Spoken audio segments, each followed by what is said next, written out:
और श्योरिटी दिला रहा है कि भाई हमारी गवर्नमेंट के अंदर ना अमेरिकन हिंदुओं का बड़ा ख्याल रखा जाएगा, मंदिर जा रहे हैं और बाकायदा तौर पर पूजा करते दिखाई दे रहे हैं। सबसे बड़ी प्रॉब्लम ये है कि पाकिस्तान में हिंदू नहीं है। अगर यही हिंदू पाकिस्तान में होता और कुछ ना करें, आप 50 मारवाड़ियों को अपने यहाँ बुला लें और कहें कि भैया तुम बिजनेस करो, मैं गारंटी से कह रहा हूं ये 50 मारवाड़ी और गुजराती जो हैं आपके पाकिस्तान का कर्जा अगले 10 साल में उतार के आपको अमीर बना देंगे। तो बिलियन के अंदर काउंट होता है। जितना आप लोन मांगते हैं उतना पैसा हमारे मंदिरों के अंदर हर साल बच जाता है, जो सरकार छीन के दे आती है। उसके बाद यार्ड से लेकर कई सारे वो जो हैं वो इंटरनेशनल हमारे को पेमेंट्स करनी पड़ती हैं, डेबिट कार्ड से नहीं। यस, हाँ। उसकी वजह से क्रेडिट कार्ड लेना पड़ रहा है, वरना क्रेडिट कार्ड का काम ही नहीं है। Hello guys, welcome back my YouTube channel. उम्मीद करता हूँ कि आप सब ठीक ठाक होंगे और मज़े में होंगे। आज की वीडियो है जी नैला पाकिस्तानी जो रिएक्शन चैनल चलाती है उसके साथ एक इंडियन जो हिंदू है वो है, उसकी लाइव वीडियो है जिसमें दिखाया जाएगा कि भाई अगर हिंदू पाकिस्तान में बाहरले मुल्क के साथ बिजनेस करते हैं तो वो पाकिस्तान का कर्जा एक 4-5-6 महीनों में उतार के आपको आगे ले आ सकते हैं। उसके बारे में कुछ डिस्कस है। बाकी जो ट्रम्प के बारे में है वो भी, उसका बेटा जो घर वापसी की तैयारी कर रहा है उसके बारे में भी इस वीडियो में देखने को मिलेगा। तो बहुत ही इन्फॉर्मेशन वीडियो है। Let's go start. Eric Trump की, जो कि डोनाल्ड ट्रम्प के बेटे हैं, लेकिन बाप की जीत की खुशी में ये चर्च नहीं जाते, ये जाते हैं हिंदू टेंपल और वहां पर जाके ये जी ओरलैंडो में जी प्रार्थना करते हैं कि मेरा बाप जो है एक अच्छा प्रेसिडेंट बने और साथ साथ हिंदुओं के लिए हम काम करेंगे। हर जगह आप देखें 2024 में छोटी खबर हो या बड़ी खबर हो, हर जगह हाईलाइट क्या है जी, हिंदू, हमें हिंदू चाहिए, हिंदू चाहिए, हिंदू ब्रेन चाहिए, हिंदू इन्वेस्टमेंट चाहिए। हिंदू हिंदू हिंदू 10,000 साल से जिस हिंदू को इग्नोर किया जा रहा था, 2024 में वो मुस्लिम हो, वो क्रिश्चियन हो, वो बौद्ध हो, वो पारसीज हो, वो कोई भी हो, उनको हिंदू ही क्यों चाहिए। और सुपर पावर तो मुझे लगता है कि हिंदुओं के दम से ही आगे बढ़ने की कोशिश करी है। अब ये एरिक ट्रम्प टेंपल क्यों जाते हैं, हिंदुओं से क्यों बात करते हैं, और इनके फादर डोनाल्ड ट्रम्प कहते हैं I love Hindu and I love India, और फिर कहते हैं कि India and Modi both are significant. तो ये बड़ी ही इंपॉर्टेंट मुद्दे हैं जिन पे हम बात करेंगे। और बड़ी खबर भी हम आपके साथ शेयर करेंगे कि अब इंडिया का जो पैसा है वो सीधा यूनाइटेड स्टेट जाने वाला है। अब ये भी बड़ी कंफ्यूजन है कि ये कैसे होगा। तो बहुत बड़ी खबरें आज जो है हम यहाँ पर डिस्कस करेंगे और साथ सर से समझने की भी कोशिश करेंगे। तो सर, सबसे पहले आपको वेलकम कहते हैं। Thank you so much sir हमें ज्वाइन करने के लिए। शायला जी, बहुत बहुत शुक्रिया आपने प्रेस्टिजियस चैनल पर मुझे बुलाने के लिए। बड़ा अच्छा लगता है आप खुलकर बेबाकी से जिस तरीके से बात करते हैं। Thank you sir. सबसे पहले ये एरिक ट्रम्प की क्या मिस्ट्री है, और बाप के बाद अब बेटा भी जो है सनातनियों से कनेक्ट हो रहा है और श्योरिटी दिला रहा है कि भाई हमारी गवर्नमेंट के अंदर ना अमेरिकन हिंदुओं का बड़ा ख्याल रखा जाएगा, मंदिर जा रहे हैं और बाकायदा तौर पर पूजा करते दिखाई दे रहे हैं। हमने तो आज से पहले अमेरिका में ये नजारे तो कभी नहीं देखे। शायला जी, सवाल हिंदू का नहीं है, सवाल ये है कि दुनिया में इस टाइम पर एक अजीब सी ताकत खड़ी हुई थी। वो शायद डिस्कस अब धीरे धीरे होनी शुरू हुई, लेकिन खड़ी हुई। उसका नाम है डीप स्टेट। दुनिया पर कंपनियों ने कब्जा कर लिया और वो इस लेवल पर कब्जा किया कि आप देखें कि गूगल, फेसबुक, इंस्टा, ये रॉकफेलर और न जाने बहुत रॉकचाइल्ड वगैरह इतनी कंपनियां थी और ये इतनी ऑर्गेनाइजेशंस थी कि उन्होंने एक एक करके पहले तो अपनी सरकारों को अपने कंट्रोल में किया और उसके बाद दुनिया भर की सरकारों को अलग अलग तरीके से कंट्रोल किया। अब पूरे यूरोप के अंदर अगर आप देखते हैं तो इन्होंने इस तरीके का एक नैरेटिव सेट किया कि यूरोप के अंदर अरब्स अगर आते हैं या बाहर से लोग आते हैं तो वो अच्छे होंगे। अब वो अगर अच्छे होंगे तो ऑब्वियस सी बात है उससे बेनिफिट मिलेगा, तो ठीक है जी, बेनिफिट के नाम पर वो आ गए। आज के दिन उन्होंने जिस तरीके से यूरोप की बैंड बजाई है वो बताई। दूसरी तरफ अमेरिका में भी अगर आप देखेंगे तो अमेरिका का ना तो एजुकेशन सिस्टम अच्छा ना और कुछ। पूरा का पूरा एजुकेशन सिस्टम इस तरीके से है कि पूरे मतलब जितने भी वहां पर यूथ पढ़ लिख के निकल रहा है वो टोटल 25% ही ऐसा है जो ग्रेजुएट करता है। वहीं इंडियंस के अंदर 60-65-70% ऐसे हैं जो ग्रेजुएशन करते हैं। तो अंदाजा लगाकर आप देख सकते हैं कि अमेरिका, और यही एक रीजन है कि अमेरिका की जो यूथ है वो टोटल यूथ का 25-30%, 36% तक ड्रग एडिक्ट है, क्योंकि उसको कॉम्पिटिटिव बिहेवियर या कॉम्पिटिटिवनेस सिखाई नहीं गई। वहीं अगर एक हिंदू बच्चा जो है, नॉर्मली कहीं पर भी आपको मिलेगा, हमारी कंट्री में इतने एफर्ट्स करवाए जाते हैं कि बच्चे को मतलब 7वीं 8वीं क्लास से कंपटीशन की तैयारी करवानी शुरू कर देते हैं। 11वीं 12वीं तक तो वो पूरे तरीके से एस्टेब्लिश हो चुका होता है, और उसके बाद जब वो दुनिया में निकलता है तो उसे प्रेशर झेलने की आदत होती है। तो अब प्रेशर की वजह से जो कमजोर दिमाग वाला है वो ड्रग एडिक्ट बनता है। अब 7वीं क्लास से 8वीं क्लास से उसको प्रेशर झेलने की आदत डाल दी, तो जैसे ही वो बाहर निकलता है तो उसे किसी ड्रग्स की जरूरत नहीं, किसी चीज की जरूरत नहीं है, वो तो उसके लिए तो नॉर्मल है, क्योंकि वो 12-12 15-15 घंटे वैसे ही पढ़ के आया, वैसे प्रेशर झेल के आया। तो एक तरफ तो हमारा जो ट्रेडिशन है, हमारा जो कल्चर है, मैं ये नहीं कह रहा सभी, उसमें जो पढ़ी लिखी कम्युनिटी और इस टाइम पर जो अमेरिका के अंदर कम्युनिटी है, वो इसका असर क्या हुआ। अमेरिका के अंदर जो हिंदू पॉपुलेशन है वो जस्ट 1% है, जस्ट 1%। और अमेरिका के अंदर जो डायरेक्ट टैक्सेस रिसीव होते हैं उसका 6% हिंदूज देते हैं, यानी टोटल पॉपुलेशन का 6 गुना कंट्रीब्यूशन है जीडीपी के अंदर या टैक्सेस के अंदर। तो इससे आपको एक चीज समझ में आएगी कि अल्टीमेटली ये लोग वो हैं जो नॉर्मली वेल्दी मिलेंगे तो ऑब्वियस सी बात है, इलेक्शन लड़ने के लिए डोनेशन चाहिए तो वो भी मिलेगा। अच्छा, सबसे बड़ी बात, ये लोग डेमोक्रेसी के लिए कुछ ज्यादा डेडिकेटेड है, तो इनकी वोट परसेंट भी नॉर्मली ज्यादा होती है। उस स्ट्रॉन्ग कंट्रीब्यूशन को अगर इस टाइम पर देखेंगे तो दुनिया में हिंदू इस टाइम पर विक्टिम भी है। आप कनाडा में देखेंगे तो दिवाली वाले दिन कनाडा में हिंदुओं को दिवाली नहीं मनाने दी।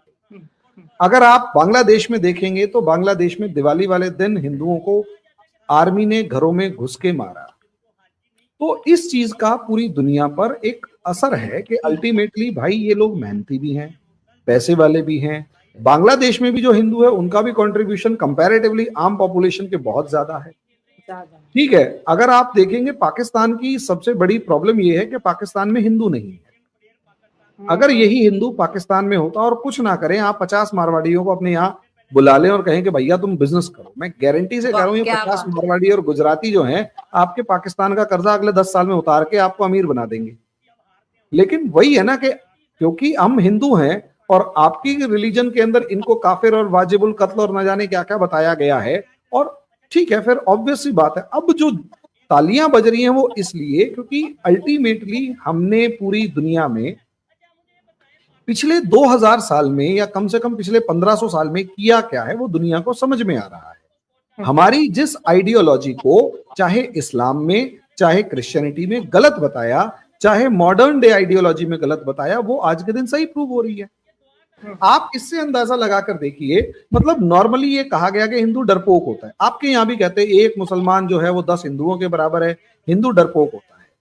किसी उससे एक बात पूछ कर देखिएगा कि मोहम्मद बिन कासिम ने पहली बार जीता। अच्छा, मजे की बात यह है, पहला इस्लामिक इन्वेजन इंडिया पे 636 में हुआ था, 636 में फर्स्ट इस्लामिक इन्वेजन हुआ, और उस इस्लामिक इन्वेजन में पहली लड़ाई जो जीती वो 712 में जीती।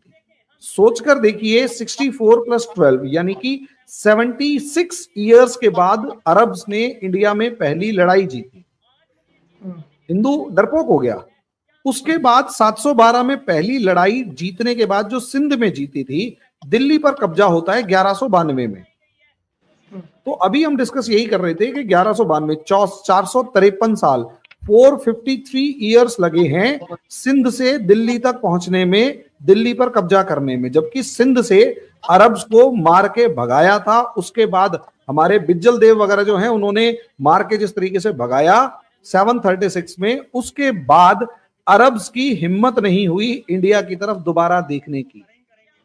अरब्स ने अपना रास्ता बदला और वो स्पेन तक पहुंच गए, इंडिया की तरफ लड़ने के लिए नहीं आए दोबारा कभी। उसके बाद टर्क्स आए और उन तुर्कों ने हिंदुस्तान को जीतने के एफर्ट की। और ये जो तुर्क है ना कि एक हिंदू को, एक मुसलमान 10 हिंदुओं के बराबर होता है, आपके यहां भी बड़ा नैरेटिव चलता है। गजनी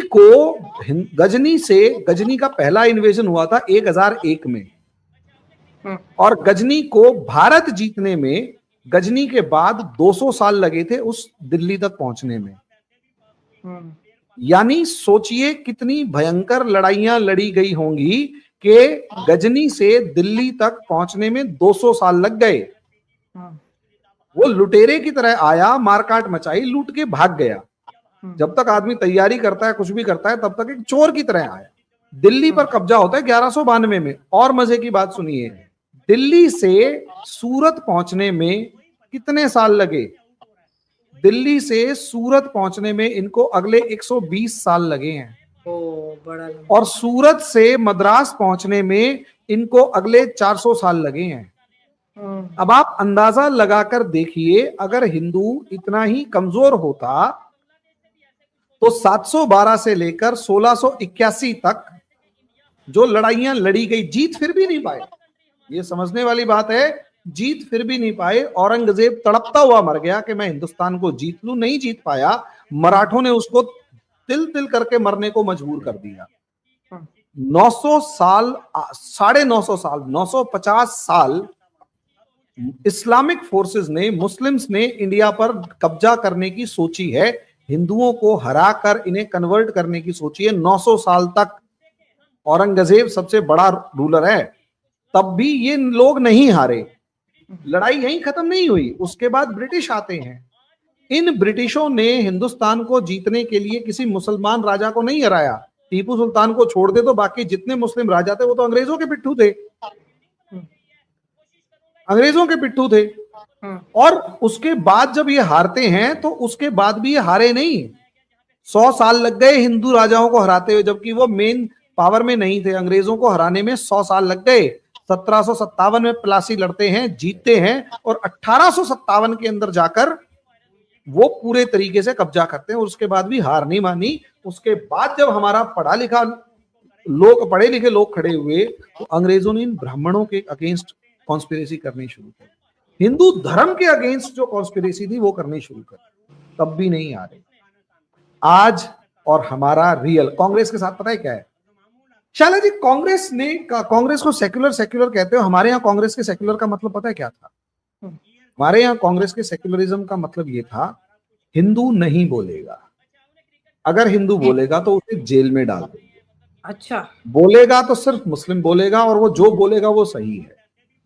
जो राइट्स, आप सोचकर देखिए, हमारे हिंदू मंदिरों में हम जितना दान करते हैं, चढ़ावा चढ़ाते हैं, उसका 80% गवर्नमेंट ले जाती है, और वो 20% भी 8-8 हजार करोड़ रुपए है। बड़ी बात है। जो 80% गवर्नमेंट ले जाती है, उसके बाद भी जो बचा वो 1 बिलियन और 2 बिलियन के अंदर काउंट होता है। जितना आप लोन मांगते हैं, उतना पैसा हमारे मंदिरों के अंदर हर साल बच जाता है, जो सरकार छीन के दे आती है उसके बाद। अब आप अंदाजा लगाइए कि हमारे यहाँ मंदिरों का लेवल क्या होगा, यानी हिंदुओं का। अब उसके बाद ये चीज देखिए, ये क्या है, मंदिरों के अंदर हमारे यहाँ साइंस एंड टेक्नोलॉजी। अच्छा, इन मंदिरों के, कांग्रेस ने तो ये कानून बनाया था कि हमारा 80% पैसा छीन लिया जाए। आज तक जो भी ये कानून, ये अंग्रेजों ने, पहले अंग्रेजों ने बनाया कि मंदिरों का पैसा छीनो, और उसके बाद कांग्रेस ने बनाया, और वो पैसा छीन के क्या कर रहे हैं? हमारी जमीनें छीन लेते हैं मंदिरों की। कांग्रेस सरकारें हमारे मंदिरों की जमीनें छीन लेते हैं। तमिलनाडु में 1500 साल पुराना मंदिर है, वो वक्फ प्रॉपर्टी डिक्लेयर हो गया। और मुसलमानों को हमारे यहाँ क्या परमिशन दे रखी है? अगर किसी वक्फ बोर्ड ने नोटिस भेज दिया कि ये प्रॉपर्टी, मंदिर भी जो है वो वक्फ प्रॉपर्टी है, तो वो मंदिर वक्फ प्रॉपर्टी है, उसको चैलेंज नहीं कर सकता कोई। ये कानून कांग्रेस ने बनाया। मोदी के बारे में लोग गालियां बकते हैं कि भाई मोदी ने क्या किया, मोदी ने हिंदुओं को भड़का दिया। मोदी ने हिंदुओं को भड़काया नहीं, मोदी ने सिर्फ हिंदुओं को बोलने की आजादी दे दी। और हिंदू अगर बोल रहा है और किसी मुसलमान को जवाब दे रहा है तो उसे जेल में नहीं डाल। कांग्रेस ने हमारे साथ ये किया था कि अगर हिंदू मुसलमान को कोई जवाब दे देगा तो हिंदू जेल में डाल दिया जाएगा। ये बीजेपी ने हमें सिर्फ इतना राइट दिया, और 10 साल में दुनिया के अंदर डंका बजता हुआ आपने देख लिया। ट्रंप का बेटा मंदिर जाकर माथा टेक रहा है, चर्च नहीं गया। बिल्कुल सही बात है। उसके पीछे का एक रीजन और है, वी आर टॉलरेंट। हमें हिंदुओं को बताया जाता है तुम इनटॉलरेंट हो, गुस्सा करते हो। अरे शाइला जी, अगर हम गुस्सा करते, सोच के देखिए, आपके यहाँ कोई जामा मस्जिद होती, उस पे मंदिर बना हुआ होता, आपके उस मंदिर को तोड़कर मस्जिद बनाने में कितने दिन लगते? वो घंटे ही लग जाते, जिस तरह लोग घंटे लगते। हाँ अटैक। हमारे यहाँ हमारे राम मंदिर जो आपका मक्का मदीना है, उस लेवल का राम मंदिर जो हमारी आस्था उसमें 500 साल से टूटा हुआ था। हमारा पेशेंस देखिए, हम 500 साल इंतजार करते हैं उस मंदिर के लिए। उसके बाद हम कोर्ट जाते हैं, कोर्ट जाकर फैसला करवा के आते हैं, और उस फैसले में ये कहा जाता है कि हाँ ये मंदिर हिंदुओं का ही। उसके बाद परमिशन लेके, कोर्ट से परमिशन लेके, कानूनी तरीके से लड़के हम मंदिर आगे बढ़ाते हैं। वहां पर किसी को हमने मारा नहीं है। एक ढांचा था, वो मस्जिद भी नहीं थी, ढांचा था, उसे गिरा दिया। मुस्लिम्स कहते हैं वो ढांचा। और यहां मुस्लिम्स की इंटॉलरेंस देखिए, 40,000 मंदिर हैं हिंदुओं के जो तोड़ के मस्जिदें बनाई गई। 40,000। हिंदुस्तान में 3 लाख मस्जिदें हैं। 40,000 मस्जिदें और 3 लाख मस्जिदों, 3 लाख मस्जिदों में से 40,000 मंदिरों को तोड़ के मस्जिदें बना रखी हैं, वो हैं। हिंदुओं ने कहा था कि आप लोग हमें सिर्फ 3 मंदिर दे दो प्लीज, एक भी मंदिर के ऊपर हम आवाज भी नहीं उठाएंगे, 3 दिन। और वो भी इतनी पवित्र हैं, काशी, मथुरा और वृंदावन, काशी, मथुरा और अयोध्या, ये इतनी पाक हैं, इतनी पवित्र हैं जैसे आपका मक्का मदीना। हिंदुस्तान के मुसलमानों ने कहा तुम्हें 1 इंच नहीं देंगे। हिंदुस्तान में हिंदू मेजॉरिटी में मुसलमानों ने हिंदुओं को कहा 1 इंच नहीं देंगे। सोचकर देखिए, सैफुद्दीन सोच कश्मीर के बड़े लीडर होते थे, उन्होंने गुस्से में मुसलमानों को कही थी कि तुमने 3 लाख मस्जिदें बना ली, पूरे हिंदुस्तान के अंदर इस्लाम फैल चुका है अच्छे तरीके से, और हिंदू सोया हुआ है। एक छोटा सा हिंदू ने पायदान मांगा था कि यार ये तो हमें हमारे लिए छोड़ दो, तुमने वो भी नहीं छोड़ा। अब हिंदू भड़क गया है तुम्हारे ऊपर, अब तुम्हें नजारे चखाएगा। ये सैफुद्दीन सोज का स्टेटमेंट है। शैला जी अभी भी लड़े नहीं है दंगे। आज हमारा अगर कोई वो मतलब जुलूस निकलता है, नगर कीर्तन निकलता है, उस पे मुसलमान थूकते हैं, पत्थर बरसाते हैं, हमारी मूर्तियों पे थूकते हैं, मंदिर तोड़ देते हैं। दंगा हम नहीं कर रहे होते, हमारे ऊपर दंगा थोपा जाता है। अब रिएक्ट करते तो हिंदू गुस्से में है। ये चीज कौन, ये था प्रोपेगेंडा। कौन चला रहा था? Biden, Obama, deep state. लेकिन जब वो इंडिया आए और इंडिया आके कहते हैं क्रेडिट कार्ड ले लो, समझ रहे हो, क्रेडिट कार्ड लो, अपना जीवन बढ़िया बनाओ। अब लोग कहते हैं देख भाई, हमारे को जितने, हमारे को एक कहावत है, तेते पांव पसारिए जेती लांबी सोर। मतलब आप उतने ही पैर पसारो जितने आपके घर की चादर है। हाँ, बिल्कुल। क्रेडिट कार्ड नहीं लूंगा मैं, उधार पे घी नहीं पीऊंगा। सोचकर देखिए, इस क्रेडिट कार्ड ना होने की वजह से 2008 में जब पूरी दुनिया, अमेरिका डूब रहा था, उस टाइम पर इंडिया की इकोनॉमी बढ़िया काम कर रही थी, क्योंकि इंडियंस के पास क्रेडिट कार्ड नहीं थे। हमारे यहाँ नॉर्मली क्रेडिट कार्ड आइसक्रीम खाने के लिए इस्तेमाल होते हैं, क्योंकि बहुत सारे इंटरनेशनल, मेरे पास आज क्रेडिट कार्ड है जिसके अंदर महीने के 1,000 रुपए या 1,200 रुपए खर्च होते हैं, क्योंकि ये शायद आप स्ट्रीम यार्ड से लेकर कई सारे वो जो हैं वो इंटरनेशनल हमारे को पेमेंट्स करनी पड़ती हैं, डेबिट कार्ड से नहीं। पता नहीं, फैमिली तो होती है। और अब उसके बाद क्या है, हमने अपनी संस्कृत को दोबारा पढ़ना शुरू किया, हमारे वेदों को, पुराणों को, उपनिषदों को पढ़ना शुरू किया, तो पता लगा यार ये न्यूटन ने जो 3 लॉज ऑफ मोशन बताए थे, मोशन और फोर्स बताया था, वो तो हमारे हिंदू टेक्स्ट में से चोरी कर रखा है। दुनिया की सबसे बड़ी वैक्सीन, पहली वैक्सीन बंगाल के ब्राह्मणों ने बनाई थी। दुनिया का सबसे बड़ा पहला एरोप्लेन जो है वो महाराष्ट्र के अंदर बना था। सोचकर देखिए, यहां बैठा हुआ एक ऋषि जो है वो तपस्या कर रहा है, और हमारे जितने ग्रह नक्षत्र हैं उन सबको, जितने भी ये प्लैनेट्स वगैरह हैं, उन सबकी फोटोग्राफ्स मंदिरों की दीवारों पे बना दी हैं। मतलब आज तक नासा ऐसी कोई कैलकुलेशन नहीं बता पाया जिसकी वजह से सोलर इक्लिप्स और लूनर इक्लिप्स हो जाए, सूर्य ग्रहण, चंद्र ग्रहण हो जाए। हमारा मंदिर में बैठा हुआ एक पंडित होता है, वो उंगलियों पे ऐसे ऐसे करके गिनेगा और बता देगा ये है।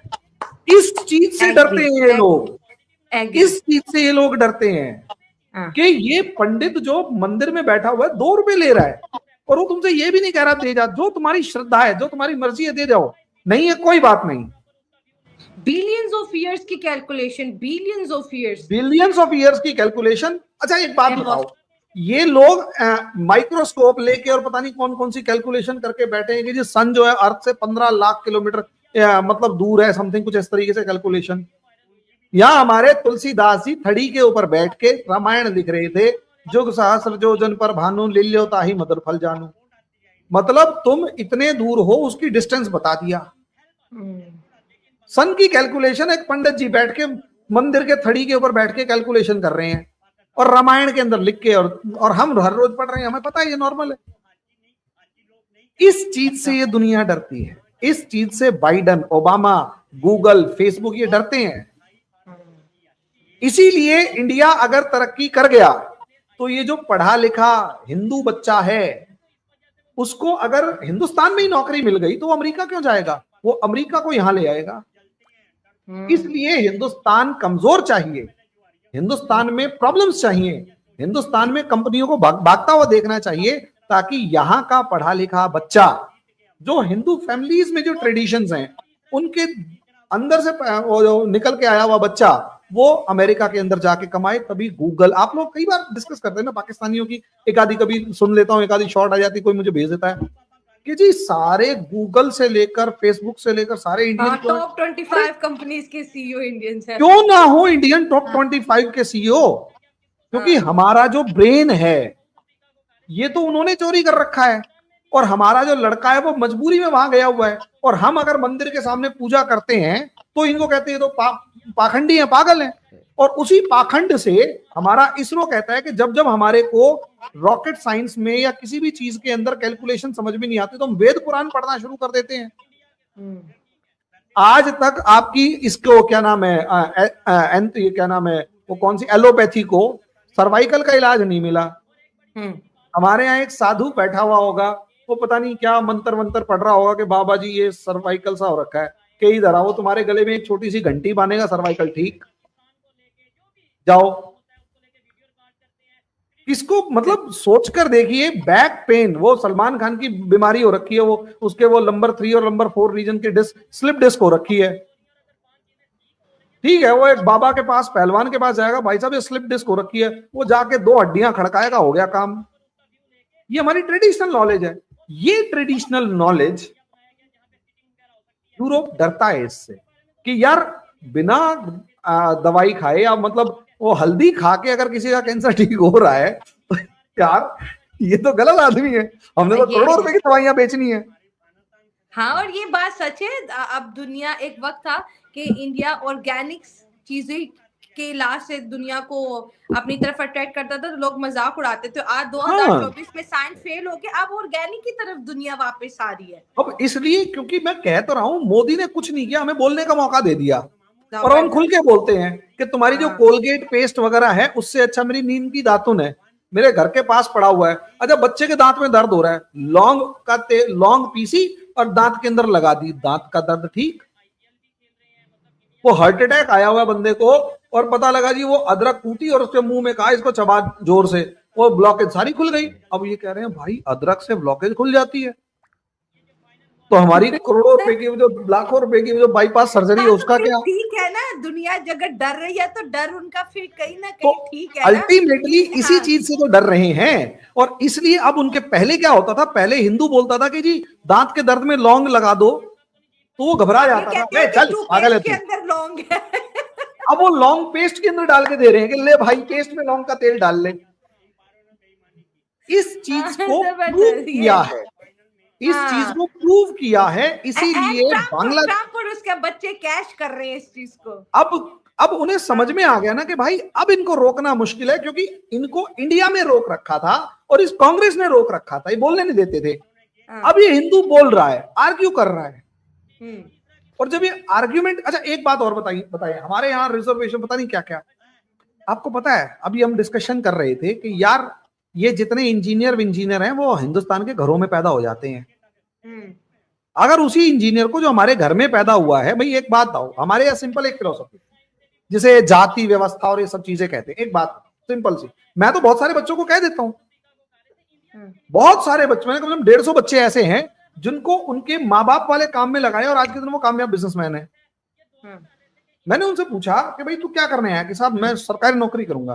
मैंने कितने की करेगा? छोटी नौकरी 20-25 हजार, बड़ी नौकरी 1 लाख 1.25 लाख रुपए। मैंने पिताजी का किसका बिजनेस है? एक कहता सर मेरा वो पिताजी बढ़ई है, लकड़ी का काम करते। मैंने कहा वेरी गुड। मैंने उसको बताया, मैंने कहा इस घर के मतलब इस ऑफिस में कितने का फर्नीचर लगा होगा? उसने कैलकुलेट करके दिखाया, सर इसमें कम से कम 1.5 करोड़ का फर्नीचर लगा है। मैंने कहा सोच, तेरे पिताजी अभी मजदूरी कर रहे हैं लेकिन इस ऑफिस के 1.5 करोड़ के फर्नीचर को तूने देख के बता दिया कि अप्रोक्सीमेट इतने का फर्नीचर लगा है, इसका ठेका तुझे मिलता तो इसमें कितना बचा लेता? कहता सर 70 लाख रुपए।